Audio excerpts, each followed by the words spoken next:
Hello guys, welcome to my YouTube channel. কেমন আছো তোমরা? এখন আমরা কথা বলবো হচ্ছে একটি মালায়ালাম ফিল্ম নিয়ে, মালায়ালামের একটি কমেডি ফিল্ম নিয়ে, যেটা 15ই আগস্ট রিলিজ হয়েছিল। সেই ফিল্মটা ফাইনালি এখন হিন্দি ডাবিংয়ে অ্যাভেলেবেল আছে ডিজনি প্লাস হটস্টারে। ফিল্মটার নাম হচ্ছে ভাজা, বায়োপিক অফ বিলিয়ন বয়েজ। ঠিক আছে, বায়োপিক না, বিলিয়ন বয়েজ বায়োপিক, এরকম একটা নাম।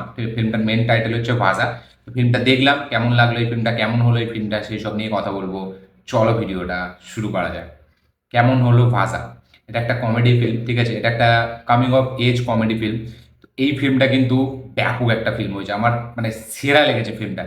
ফিল্মটা যতটা আপনাকে হাসাবে, ততটাই ঠিক লাস্টের দিকে ততটাই ইমোশনাল করে দেবে। এবং এই ফিল্মটার ব্যালেন্সটা আমার খুব হেভি লেগেছে। মানে ফিল্মটার পুরো স্ক্রিন প্লেটা এতটা এঙ্গেজিং। এবং এই ফিল্মটা দেখার সময় নানান ফিল্মের কথা মনে পড়বে, বিভিন্ন এই যে এরকম কামিং অফ এজ যে স্টুডেন্টদের ওপর যে ফিল্মটা হয়, ঠিক আছে, এবং এই কলেজ লাইফ বা স্কুল লাইফ, এরকম আমরা তামিল বলুন বা মালায়ালাম বলুন, এইসব ফিল্ম আমরা অনেক দেখেছি, ঠিক আছে। সেগুলো কাইন্ড অফ অনেক ফিল্মের কথা মনে করায়। কিন্তু এই ফিল্মটা দেখার সময়, ঠিক আছে, সেগুলো তো মনে করাবে, কিন্তু তার সাথে সাথে এই ফিল্মটা দেখারও একটা আলাদা মজা আছে, কিছু ফ্রেশও মনে হবে। ফিল্মটার গল্পটা হচ্ছে যে এখানে পাঁচটা ছেলের গল্প, ঠিক আছে, যারা মানে হঠাৎ করেই তারা বন্ধু হয়ে যাবে, ঠিক আছে, এবং তাদের ফ্যামিলিতে তার বাবারা চায় তাদের ছেলেগুলো বিশাল পড়াশোনা করুক এবং কেউ ডক্টর কেউ ইঞ্জিনিয়ার এরকম হোক। তাই জন্য তারা পড়ার পেছনে প্রচুর টাকা খরচা করে। তো ফাইনালি এরা যখন ছোটোবেলায় স্কুলে আসে, ঠিক আছে, একটা ছেলে আরেকটার সাথে বন্ধু হয় এবং সেখান থেকে বন্ধু হতে হতে এদের গ্রুপে টোটাল পাঁচটা ছেলে হয়ে যায়। এবং এদের ফ্যামিলি চায় যে এই পাঁচটা বন্ধুর থেকে নিজের ছেলেদের সবসময় আলাদা থাকুক, কারণ তারা সঙ্গ দোষটা খুব খারাপ, যার কারণে তারা ভালো করে পড়াশোনা করছে না, ফেল করে যাচ্ছে এবং তাদের এমটা তারা অ্যাচিভ করতে পারছে না, যেটা তাদের ফ্যামিলির বিশাল বড় একটা স্বপ্ন। এবং এই সঙ্গদোষটা কাটানো নিয়েই হচ্ছে ফিল্মটা, ঠিক আছে। ফাইনালি কি তারা তাদের ফ্যামিলিগুলো, মানে এই যে পাঁচটা ছেলে তাদের যে ফ্যামিলি, তারা কি এই সঙ্গদোষটা কাটাতে পারবে বা এই বন্ধুদের থেকে কি নিজেদের ছেলেদেরকে দূরে রাখতে পারবে, সেই সব জানার জন্যই ফিল্মটা আপনাদেরকে দেখতে হবে। এই ফিল্মটা যেটা সব থেকে ভালো জিনিস, মানে সব থেকে বেস্ট যেটা জিনিস, সেটা হচ্ছে এই ফিল্মের কমেডি এবং এই ফিল্মের ইমোশন। ফিল্মটা আমি যেরকম বললাম, প্রথম থেকে দেখে অনেক ফিল্মের কথা মনে করায়। ফিল্মটার থ্রু আউট স্ক্রিন প্লেটা এত চলতে থাকে, মানে এতটা এঙ্গেজিং ওয়েতে চলতে থাকে যে আপনি একটা মিনিটের জন্য বোর হবেন না। মানে ফিল্মটাতে কিছু না কিছু একটা হ্যাপেনিং হচ্ছে, যে কমেডিটা আপনাদেরকে মানে দেখাচ্ছে স্ক্রিনটাতে, সেটার জন্য আপনারা কিন্তু জেনুইনলি মন থেকে আপনারা হাসবেন।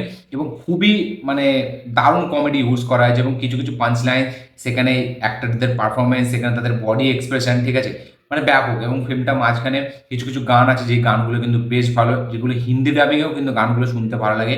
লাস্টে বেসিক্যালি একটা মানে গান আছে, যেটা একটা মানে ইমোশনাল গান, সেই গানটা কিন্তু ট্র্যাকটা হেভি, যেটা মানে পুরো ওই সিনটার সাথে হেভিভাবে জাস্টিফাই করে। লাস্টের দিকে ফিল্মটা প্রচুর ইমোশনাল হয়ে যায়। এবং এই যে একটা আমরা দেখেছি থ্রি ইডিয়টসে দেখেছি, ছিচোরে ফিল্মে দেখেছি, বা যতগুলো এরকম মানে এই কলেজ লাইফে বা স্টুডেন্টদের ওপর যে ফিল্মটা হয়েছে, যে আমরা সবসময় দেখেছি যে ফ্যামিলি থেকে প্রচুর প্রেশার থাকে ছেলেদের ওপর। এটা কিন্তু রিয়েল লাইফেও প্রচুরভাবে আমরা দেখেছি, ঠিক আছে, আমাদের চোখের সামনে। যে অনেক পড়তে হবে, পড়ে অনেক কিছু বড় কিছু করতে হবে, ঠিক আছে, একটা ড্রিম থাকে।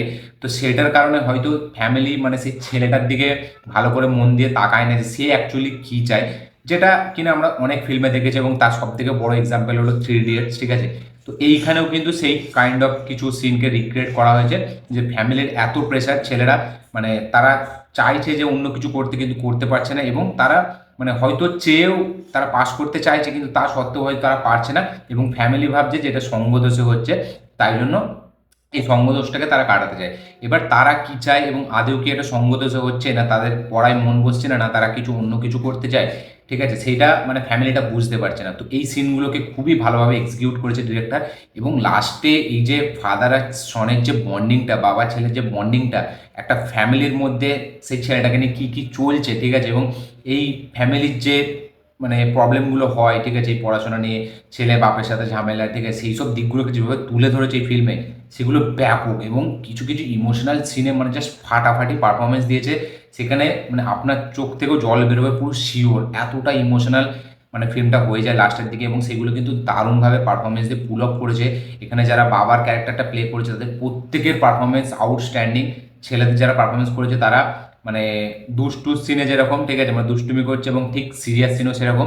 এবং লাস্টের দিকে এক একটা মানে ওই যে ছেলের কাহিনীটা যেভাবে তাদের বাবার সাথে মানে ম্যাচ হবে, তারা দুজনে একসাথে হবে, ওই সিনগুলোকে দারুণভাবে ক্রিয়েট করা হয়েছে। কিছু কিছু ফানি সিন যেগুলোকে ক্রিয়েট করা হয়েছে সেগুলো বেশ ব্যাপক, এবং মানে কিছু কিছু সিন তো জাস্ট এক্সট্রা অর্ডিনারি ডিজাইন করে, যেগুলো দেখার সময় বেশ মজা লাগে। এখানে মানে একটা মোটা ছেলের ক্যারেক্টার আছে, ঠিক আছে, তার পারফরমেন্সটা জাস্ট আপনার চোখে লেগে থাকবে, মানে সে এমন অ্যাক্টিভিটিস করছে যেগুলো কিন্তু ব্যাপক মানে মনে থেকে যাবে। এবং ফিল্মটা সত্যি বলছি একটা আউটস্ট্যান্ডিং ফিল্ম হয়েছে, আমার হেভি লেগেছে। ফিল্মটার বাজেট 4 কোটি টাকা, 4 কোটি টাকার বাজেটে দাঁড়িয়ে এই ফিল্মটা কালেক্ট করেছে 40 কোটি টাকা। মানে নিজের এর 10 গুণ বেশি, তা 10 গুণ তো ভুল বললাম, 4 + 40, হ্যাঁ সরি, 10 গুণ বেশি কালেকশন করেছে। মানে ভাবুন, 4 কোটি টাকার বাজেটে একটা ফিল্ম 40 কোটি টাকা কালেকশন করেছে, এবং তাও আবার এত সুন্দর একটা ফিল্ম। মানে হয়তো ফিল্মটার প্রডিউসার হয়তো মানে জানতোই না যে এই ফিল্মটাও এরকম কালেক্ট করতে পারে। ব্যাপক ফিল্ম, হেভি ফিল্ম, আপনারা অবশ্যই গিয়ে দেখুন, ঠিক আছে। মানে যেরকমভাবে ব্লেন্ড করেছে, যেরকমভাবে সব জিনিসগুলোকে মিক্স করে এত সুন্দর ব্যালেন্সিং ওয়েতে স্ক্রিন প্লেটাকে লেখা হয়েছে, সেখানে যেরকম মিউজিকের কাজ, সেখানে পারফরমেন্স, সেখানে মানে প্রত্যেকটা সাইড ক্যারেক্টারও যারা আছে তাদেরও যা পারফরমেন্স, স্কুল লাইফটাকে যেভাবে দেখিয়েছে, একটা নস্টালজিয়া ফিল আছে, ঠিক আছে। এবং তার সাথে সাথে যেভাবে এই বড়বেলার মানে ফিউচারের যে ব্যাপারটা, ঠিক আছে, পরিবারের দিকের যে ব্যাপারটা, সেসব দিকগুলো যেভাবে তুলে ধরেছে, সেগুলো সত্যিই মানে ব্যাপক একটা মানে তারিফ করার মতো। এমন আমার হেভি লেগেছে ফিল্মটা। আপনারা চাইলে গিয়ে দেখুন ফিল্মটা, দেখে অবশ্যই কমেন্ট করবেন যে আপনাদের এই ফিল্মটা কীরকম লেগেছে। এবং এই ফিল্মটা যেটা অলরেডি আগে দেখে নিয়েছেন, ঠিক আছে, মানে সাবটাইটেলের সাথে, বা এখন যারা দেখেছেন তারা অবশ্যই কমেন্ট করবেন যে আপনাদের এই ফিল্মটা কীরকম লেগেছে। আমার এই ভিডিওটি ভালো লাগে থাকলে লাইক শেয়ার কমেন্ট করে দিন। চ্যানেলটিকে নতুন হলে চ্যানেলটিকে সাবস্ক্রাইব করুন, বেল আইকনটি প্রেস করতে ভুলবেন না। দেখা হচ্ছে পরের ভিডিওতে, ততক্ষণের জন্য বাই।